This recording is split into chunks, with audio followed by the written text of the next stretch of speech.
تعالیٰ ارشاد فرماتا ہے قل هل يستوي الذين يعلمون والذين لا يعلمون، کہ اے رسول پوچھو کہ بھلا جاننے والے اور نہ جاننے والے برابر ہو سکتے ہیں؟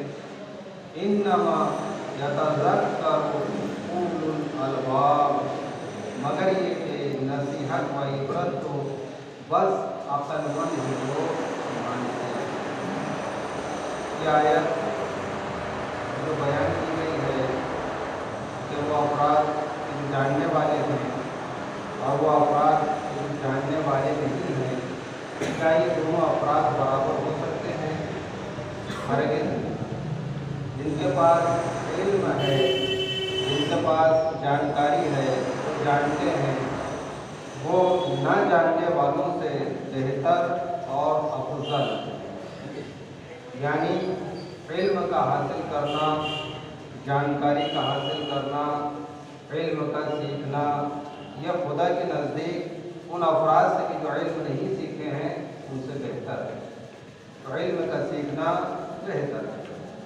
اسی لیے قرآن مجید میں خداوند تعالیٰ ارشاد فرماتا ہے کہ یرفع اللہ الذین آمنوا منکم والذین اوتوا العلم درجات، کہ جو لوگ تم میں ایماندار ہیں اور جن کو علم دیا گیا ہے، اللہ تعالیٰ ان کے درجات کو بلند فرماتا ہے۔ علم کی بڑی فضیلت ہے، علم سیکھنے کا بڑا ثواب ہے، اور وہ شخص کی جو علم سیکھتا ہے، طالب علم ہے، خداوند تعالیٰ اس کے پیروں کے نیچے فرشتے پر بچھاتے ہیں، اور ہر قدم پر جو علم دین سیکھنے کے لیے وہ اٹھاتا ہے اس کے گناہوں کو بخش دیتے ہیں، اور اللہ تعالیٰ اس کے درجات کو بلند فرماتا ہے اور اس کے حق میں ثواب کو تحریر کرتا ہے۔ علم کا سیکھنا بہت ثواب ہے۔ دوسرے مقام پر حضرت امیر المومنین علیہ السلام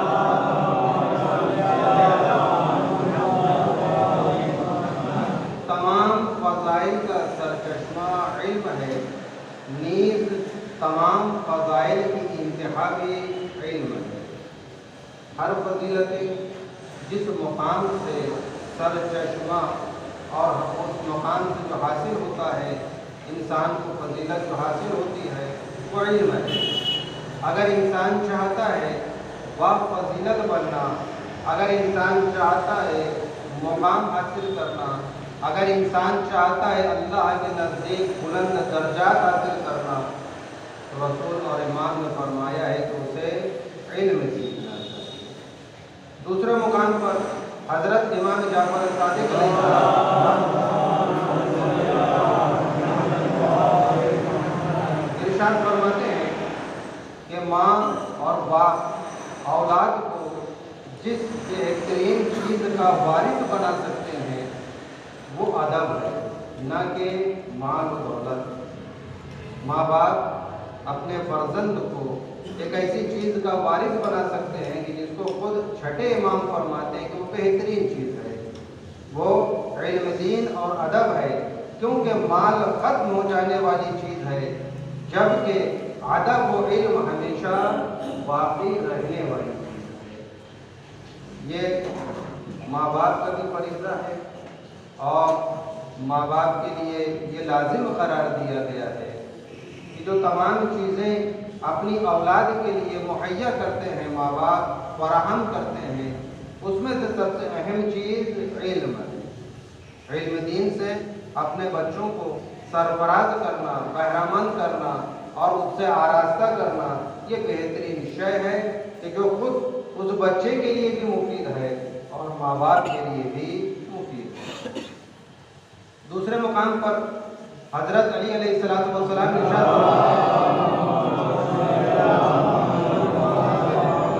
کہ علم اشرف ترین حسب و نسب ہے، بہترین حسب و نسب، یہ انسان کا نسب جو جس کو لے کر انسان پیدا ہوتا ہے، یہ افضل ترین نہیں ہے رسول خدا کے نزدیک، حضرت علی کے نزدیک، بلکہ رسول خدا اور حضرت علی فرماتے ہیں کہ اگر بہترین حسب و نسب اختیار کرنا ہے تو علم حاصل کرو. علم پست انسان کو بلند کر دیتا ہے.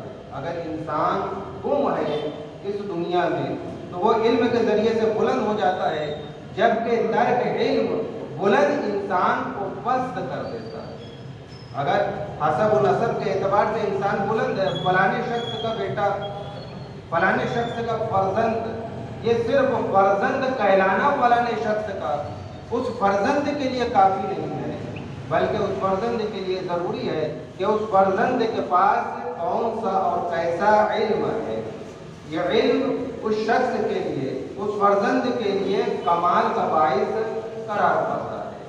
اور فرماتے ہیں کہ جو شخص اپنے علم کے ساتھ اپنی جہالت کو قتل کر ڈالے وہ بہت بڑی سعادت کو پا لیتا ہے. ہر شخص عالم پیدا نہیں ہوتا ہے، صرف انبیاء اور 12 امام کے 14 معصوم یہ علم لے کر پیدا ہوئے، عالم پیدا ہوئے ہیں. ان کے علاوہ ہر شخص جو ہے وہ علم لے کر پیدا نہیں ہوتا. اس دنیا میں آ کر اسے علم سیکھنا پڑتا ہے. اسے کہتے ہیں علم اکتسابی. یہاں پر اکتساب کرنا پڑتا ہے، یہاں پر حاصل کرنا پڑتا ہے. اس دنیا میں درجہ بدرجہ اسے حاصل کرنا ہوتا ہے.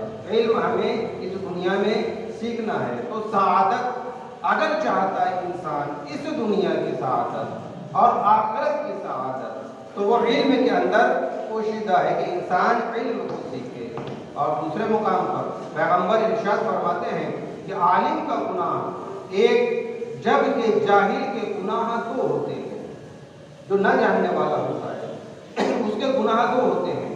یہ رسول خدا فرماتے ہیں. خود عالم کا گناہ ایک ہوتا ہے، جاہل کے گناہ 2 ہوتے ہیں. عالم کو گناہ کے ارتکاب کا عذاب صرف ارتکاب کی وجہ سے حاصل ہوتا ہے، جبکہ نہ جاننے والے جاہل کو گناہ کے ارتکاب کا بھی عذاب ہوتا ہے. اور دوسرا عذاب علم نہ سیکھنے کی وجہ سے اسے ہوتا ہے. اور دوسرے مقام پر خود رسول فرماتے ہیں کہ اللہ تعالیٰ جس بندے کو رذیل کرنا چاہتا ہے اسے علم سے محروم کر دیتا ہے. علم سے اگر انسان محروم ہو جائے تو وہ شخص جو ہے وہ رذیل ہو جاتا ہے. اور فرماتے ہیں کہ العلم حیات الاسلام وعمود الدین. علم حیات اسلام ہے اور علم دین کا ستون ہے. حیات ہے اسلام کی. بغیر علم کے اگر انسان کے پاس اسلام ہے، بغیر علم کے اگر انسان کے پاس دین ہے تو یہ سمجھ لیجئے کہ وہ دین اس کے پاس مردہ دین ہے، وہ اسلام اس کے پاس مردہ اسلام ہے. اور اگر علم کے ساتھ ہے تو اس کے پاس اسلام زندہ ہے اور اس کے پاس وہ دین زندہ ہے. دین کا ستون علم ہے. اور فرماتے ہیں کہ العلم محی النفس. علم نفس کو زندہ کرتا ہے. اگر آپ چاہتے ہیں کہ آپ کا نفس زندہ ہو تو آپ کے لیے ضروری ہے کہ آپ علم کو سیکھیں. تو علم نفس کو زندہ کرتا ہے. وَمُنِيرُ الْعَقْلِ. اور عقل کو روشنی عطا کرتا ہے. علم کے ذریعے سے عقل میں اضافہ ہوتا ہے. وَمُمِيتُ الْجَهْلِ. اور جہالت کو مار ڈالتا ہے. جہالت ختم ہو جاتی ہے. تو علم کے ذریعے سے انسان کا نفس زندہ ہوتا ہے. قرآن مجید میں سورہ شمس اگر پڑھیں تو سورہ شمس میں ہے کہ وَنَفْسٍ وَمَا سَوَّاهَا. خداوند تعالیٰ بہت سی قسموں کے بعد سورج کی قسم کھایا، قمر کی، چاند کی قسم کھایا، زمین کی قسم کھایا، آسمان کی قسم کھانے کے بعد اس کے بعد فرماتا ہے خداوند تعالیٰ وَنَفْسٍ وَمَا سَوَّاهَا. اور خدا نے نفس کی قسم کھائی کہ اس جان کی قسم کہ جو خداوند تعالیٰ نے انسانوں کو عطا فرمایا ہے. اور فرماتا ہے کہ وہ شخص کامیاب ہوگا فَأَلْهَمَهَا فُجُورَهَا وَتَقْوَاهَا. پھر اس کی بدی اور پرہیزگاری کو اسے سمجھا دیا گیا ہے. ہمارے نفس کو، بدیوں کو اور پرہیزگاریوں کو نفس کو سمجھا دیا گیا ہے، تلقین کر دیا گیا ہے. اب اس کے بعد قَدْ أَفْلَحَ مَنْ زَكَّاهَا. بس جس نے اس نفس کو پاک رکھا، اس نفس کے ذریعے تقوی الہی اختیار کیا، قد افلح، وہ شخص کامیاب ہو گیا. من زکاہا، جس نے اپنے نفس کو پاک رکھا. تو پتہ یہ چلتا ہے کہ کامیابی نفس کے پاک رکھنے میں مضمر ہے، پوشیدہ ہے. ہمیں اگر کامیاب ہونا ہے، ہمیں کامران ہونا ہے، اس دنیا میں رہ کر آخرت کے لیے کامیاب ہونا ہے، تو ہمارے لیے ضروری ہے کہ ہم اپنے نفس کو پاک رکھیں. وقت خوابہ من دساہا، اور اس کے بعد متنبہ فرماتا ہے خداوند تعالیٰ کہ جس نے اسے گناہ کر کے دبا دیا ہے. گناہ کر کے انسان نفس کو دبا دیتا ہے تو فرماتا ہے کہ من دساہا، وہ شخص نامراد رہتا ہے، کچھ نہیں پاتا ہے اللہ کی بارگاہ میں. تو انسان کو چاہیے کہ اپنے نفس کو گناہ کر کے نہ دبائے. دیکھیے پہلا گناہ انسان کے لیے بڑا مشکل ہوتا ہے، لیکن اگر وہ تکرار گناہ کرتا ہے تو اب گناہ کی عادت پڑ جانے کی وجہ سے اب اس کے لیے گناہ آسان ہو جاتا ہے. اگر خدا نخواستہ ایک شخص ہے جو پہلی مرتبہ چوری کرتا ہے تو چوری کر لینے کے بعد اس کا نفس خود اس کی ذات کو ملامت کرتا ہے کہ تو نے بڑا برا کام انجام دیا ہے. یا چوری کو چھوڑیے، جو عموماً انسان جس فعل کبیح کا مرتکب ہوتا ہے وہ ہے جھوٹ کا بولنا، بےحد ناپسند ہے. امام سے پوچھا گیا کہ مولا کیا مومن ایسا ہو سکتا ہے کہ کبھی چوری کر لے؟ تھوڑی دیر امام خاموش رہتے ہیں، اس کے بعد فرماتے ہیں کہ شاید ہو سکتا ہے اس فعل کبیح کو وہ انجام دے دے. پھر امام فرماتے ہیں کہ مولا کیا ایسا ہو سکتا ہے کہ کوئی شخص غیبت کر لے، کوئی بندہ مومن؟ تو امام تھوڑی دیر خاموش رہنے کے بعد پھر ارشاد فرماتے ہیں کہ ہو سکتا ہے کہ بندہ مومن غیبت جیسے فعل کبیح کا مرتکب ہو جائے. چند افعال جو گناہ کے باعث ہیں وہ راوی پوچھتا ہے، اور اس کے بعد ایک مرتبہ پھر ایک گناہ کی جانب راوی اشارہ کرتا ہے کہ مولا کیا ہو سکتا ہے کہ بندہ مومن کبھی جھوٹ بول دے؟ تو مولا نے جواب دینے میں تاخیر نہیں کی، فوراً گویا ہوتے ہیں کہ بندہ مومن ایسا ہو ہی نہیں سکتا ہے کہ وہ جھوٹ بولے. پتہ یہ چلتا ہے کہ مولا کو بڑا اطمینان تھا کہ بندہ مومن جھوٹ بولنے سے پرہیز کرے گا. تو ہمیں چاہیے کہ جھوٹ بولنے سے پرہیز کرے. جھوٹ بولنے سے انسان کا نفس جو ہے وہ خراب ہو جاتا ہے. اب اگر کوئی شخص ایک مرتبہ جھوٹ بولتا ہے، لیکن نفس کس طرح سے دبتا چلا جاتا ہے، انسان گناہوں پر کس طرح سے بار بار آمادہ ہوتا چلا جاتا ہے. ایک مرتبہ جھوٹ بولنے کے بعد اس کا نفس جو ہے وہ خاموش ہوتا ہے. جب وہ شخص دوبارہ جھوٹ بولتا ہے تو مزید خاموش ہو جاتا ہے. اب اس کے بعد وہ تکرار گناہ پر اس شخص کو کہ جو برابر تکرار کر رہا ہے گناہ کی، وہ ملامت نہیں کرتا. تو ہمیں چاہیے، اور توبہ نصوح آپ جانتے ہیں کسے کہا جاتا ہے؟ توبہ کسے کہتے ہیں؟ یہ نہ سمجھیے گا کہ انسان گناہ کر لے اور گناہ کر لینے کے بعد وہ یہ سمجھ لے کہ میں گنہگار ہو چکا ہوں، اب آئے مسجد میں وضو کرے، 2 رکعت نماز توبہ پڑھے، توبہ پڑھنے کے بعد اللہ کی بارگاہ میں گناہ کے لیے معافی طلب کرے. یہ سب درست ہے، وجہ ہے، ایسا ہی کرنا چاہیے. لیکن خدا بند تعالیٰ یہ فرماتا ہے، اپنے رسول گرامی اکرم کے ذریعے سے یہ ارشاد فرماتے ہیں کہ توبہ اسے کہا جاتا ہے کہ جب شخص نادم ہو جائے اپنے گناہ پر تو اللہ کی بارگاہ میں یہ اقرار کر لے کہ خدا بند تعالیٰ میں اب اس گناہ کو دوبارہ انجام نہ دوں گا. یہ توبہ ہے.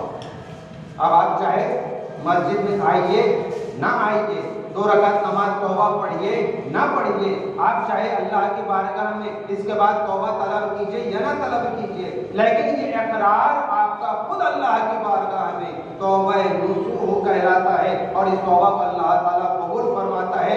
جو گناہ کی وجہ سے اللہ تعالیٰ نے عذاب لکھ دیا تھا نامہ اعمال میں، فرشتوں کو حکم دیتا ہے کہ وہ گناہ مٹا دیے جائیں، اور اس کو اب اس گناہ پر ایسی قدرت نہ دی جائے کہ یہ گناہ کو دوبارہ انجام دے.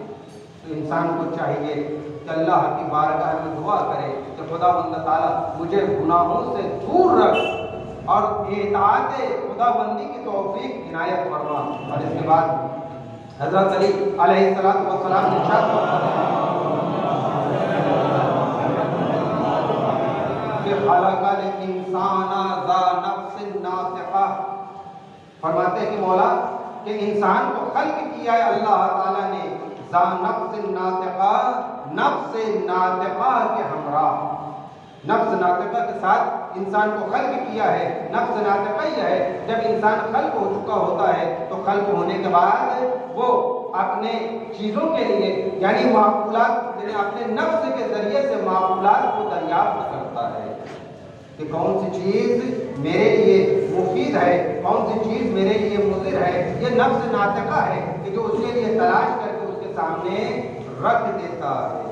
نفس اپنا کام برابر انجام دیتا ہے، لیکن یہ انسان ہے کہ نفس کی آواز کو دبا دیتا ہے اور اپنی شہوت کی آواز کو جو ہے وہ لبیک کہتا ہے اور شہوت کے اعتبار سے وہ کاموں کو انجام دیتا ہے۔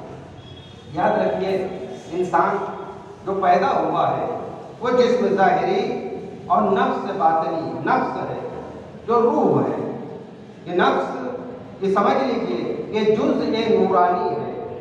جب سوال کیا گیا یسألونک عن الروح، اللہ تعالیٰ سے جب سوال کیا گیا کہ روح یعنی کیا، تو رسول خدا کو خدا بند تعالیٰ نے کہا قل الروح من امر ربہ، قل الروح من امر ربی، کہ اے رسول ان سے کہہ دو کہ روح صرف امر رب ہے، یہ خدا بند تعالیٰ کا ایک حکم ہے۔ یاد رکھیے ایک چیز ہے خلق، ایک چیز ہے امر۔ یہ خلق انسان کا وجود یہ خلق سے متعلق ہے، تمام مخلوقات الہی یہ تمام کے تمام خلق سے متعلق ہے، لیکن یہ روح امر سے متعلق ہے، یہ روح امر سے متعلق ہے، اس لیے یہ روح نور سے متعلق ہے۔ اسی لیے یاد رکھیے اگر انسان کے جسم میں روح ہے تو انسان کو زندہ کہا جاتا ہے، اور جیسے ہی روح اس کے جسم سے نکل جاتی ہے انسان کو مردہ کہا جاتا ہے۔ اب لوگ آمادہ ہو جاتے ہیں کہ اس کو قبرستان میں لے جا کر دفن کر دیا جائے۔ پتہ یہ چلتا ہے کہ جسم انسانی سے روح نکل جانے کے بعد اب وہ مہمان چند گھنٹوں کا ہوتا ہے ہمارے درمیان، اسے جلد سے جلد ایسی جگہ کے حوالے کر دیا جاتا ہے کہ جو اس کے لیے بنائی گئی ہے۔ پتہ یہ چلتا ہے کہ انسان کی قدر و منزلت جسم سے نہیں ہے، انسان کی قدر و منزلت روح سے کری جاتی ہے۔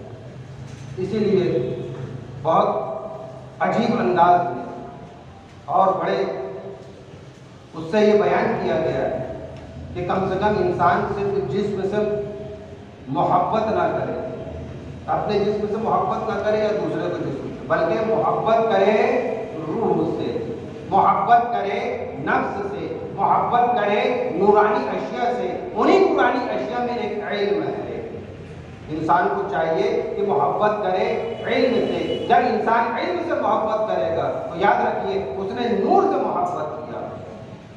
یہ انسان ہے کہ نور کے ذریعے سے زندہ کہلاتا ہے۔ جب یہ روح جیسی نوری مخلوق جسم انسانی میں ہوتی ہے تو اس انسان کی تمام افراد قدر کرتے ہیں۔ بیٹا ہے باپ کے لیے بڑا عزیز ہوتا ہے، باپ ہے بیٹے کے لیے بڑا عزیز ہوتا ہے، شوہر ہے بیوی کے لیے عزیز، بیوی ہے شوہر کے لیے عزیز، لیکن یہ تمام عزیز افراد اسی وقت عزیز کہلاتے ہیں جب تک ان کے جسم میں روح ہوتی ہے، وَإِلَّا روح نکل جانے کے بعد اب باپ بھی ہے تو بیٹے کو لے جا کر دفنانا چاہتا ہے، بیٹا ہے تو باپ کو دفنانا چاہتا ہے، اس لیے کہ وہ سمجھ رہا ہے کہ اب یہ جسم دنیا کے لائق نہیں رہا۔ آئیے یہ نہ سمجھیے گا کہ انسان صرف ایک ہی مرتبہ مرتا ہے۔ میں آپ کی خدمت میں روزانہ کی موت نقل کیے دیتا ہوں۔ ہمارے امام سے پوچھا گیا تو امام نے عرض کیا یہ جو جسم ہے جب ہم قبر میں دفنا دیتے ہیں، قبر میں دفنانے کے بعد چند سال گزر جاتے ہیں تو ہم یہ دیکھتے ہیں کہ 20 سال 25 سال کے بعد اسی قبر میں دوسرے مردوں کو دفن کیا گیا، وہاں پر جو قابلی مردہ ہے پہلا والا مردہ ہے اس کا کچھ نام و نشان باقی نہیں رہتا، وہ گیا کہاں؟ کہیں نہیں گیا، دو مقام انشاءاللہ تعالیٰ آپ کے خدمت میں بیان کیے گئے. جتنے انسان اس دنیا میں خلق ہو چکے ہیں ان کے دو مقام ہیں.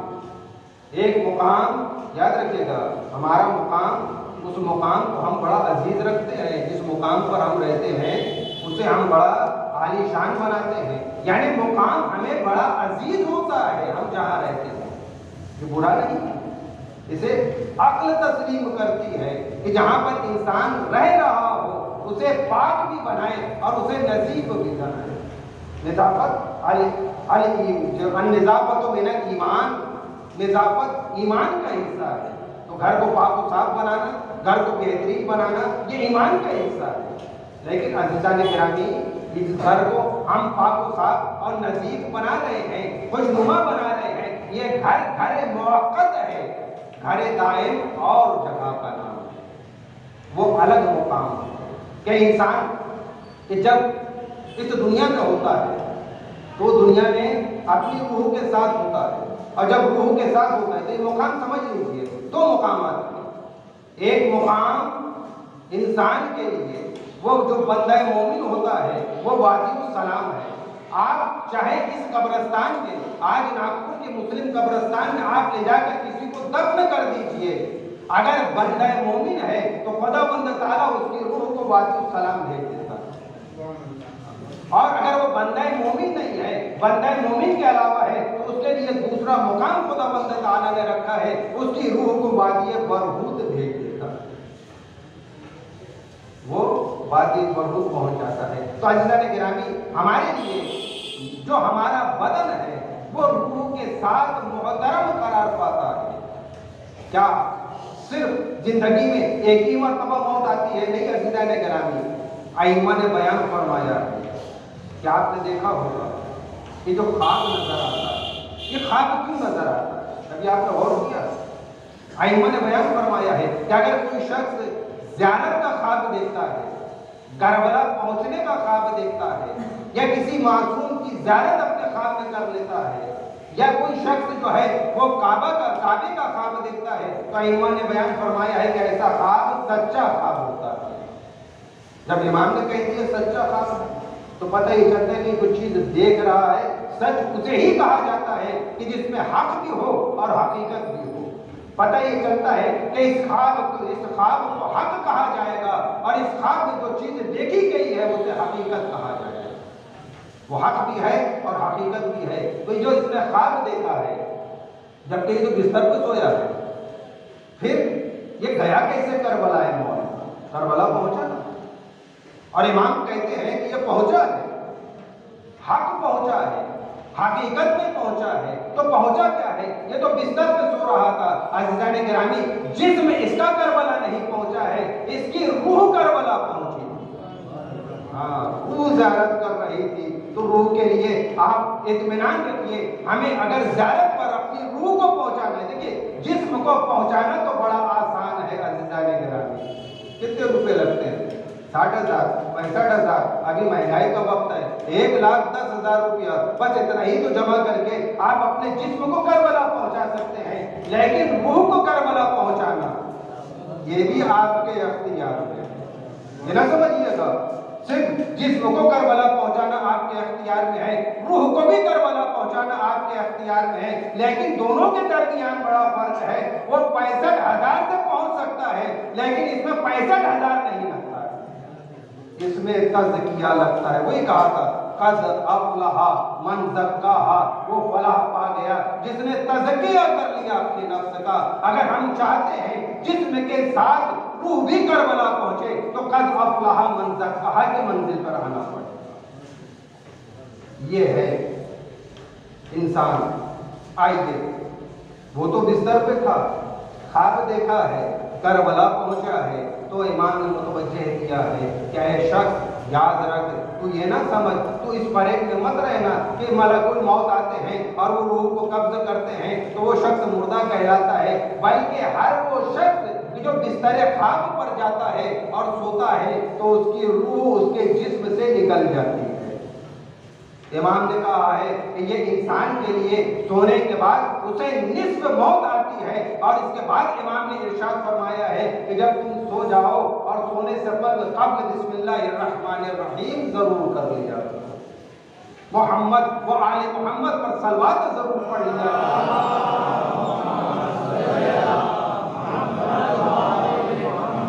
فرق ہوتا ہے، اس سے قبل والے جمعے میں نے اجتماعی عبادتوں کو بیان کیا تھا، ہم نے بسم اللہ پڑھا، یہ انفرادی عبادت ہے، ہو سکتا ہے قبول ہو یا نہ ہو۔ ہم نے نماز جماعت میں شرکت کی، یہ اجتماعی عبادت ہے، کون سے افراد ہیں اس میں؟ سب غیر معصوم ہیں، اجتماعی عبادت۔ ماشاءاللہ سے آپ نماز جمعہ میں آئے، یہ بھی اجتماعی عبادت ہے، اس میں بھی سب افراد کون سے شریک ہوئے؟ غیر معصوم، ہو سکتا ہے قبول ہو سکتا ہے قبول نہ ہو۔ ہم تو اللہ کی بارگاہ میں یہ دعا کرتے ہیں کہ اللہ تعالیٰ مومنین کی تو عبادتوں کو قبول فرما، یہ ہم دعا کرتے ہیں، اور اللہ تعالیٰ سے یہ امید بھی رکھتے ہیں کہ اللہ تعالیٰ مومنین کی تو عبادتوں کو قبول فرمائے گا، محمد و آل محمد کے وسیلے۔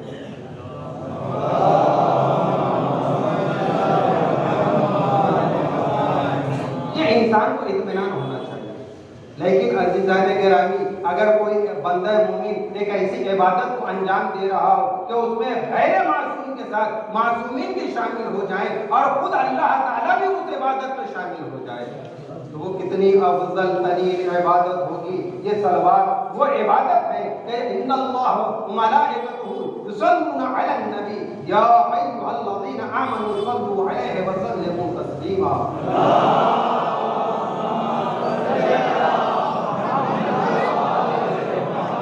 یہ وہ عبادت ہے کہ جس میں خود انسان کے ساتھ معصومین بھی شریک ہوتے ہیں، رسول بھی شریک ہوتے ہیں، انبیاء بھی شریک ہوتے ہیں، اور ساتھ ساتھ خداوند تعالیٰ کی ذات بھی اس عبادت میں شریک ہے۔ اب امام نے فرمایا سونا چاہتے ہو، یاد رکھو سونے جا رہے ہو، باخبر رہو، نصف موت کے آغوش میں جا رہے ہو۔ اگر کسی شخص کو بول دیا جائے بھائی قبرستان جا رہے ہو، اور قبرستان جہاں جا رہے ہو دیکھو وہاں پر مردے جایا کرتے ہیں، ہو سکتا ہے ملک الموت کھڑے ہوں اور وہاں کہہ دیں کہ بھائی چلو آ گئے ہو، یہیں پر پہنچ گئے ہو، چلو قبض کر لیتے ہیں اور یہیں انشاءاللہ دفن کر دیے جاؤ گے۔ بتلائیے وہ قبرستان جائے گا؟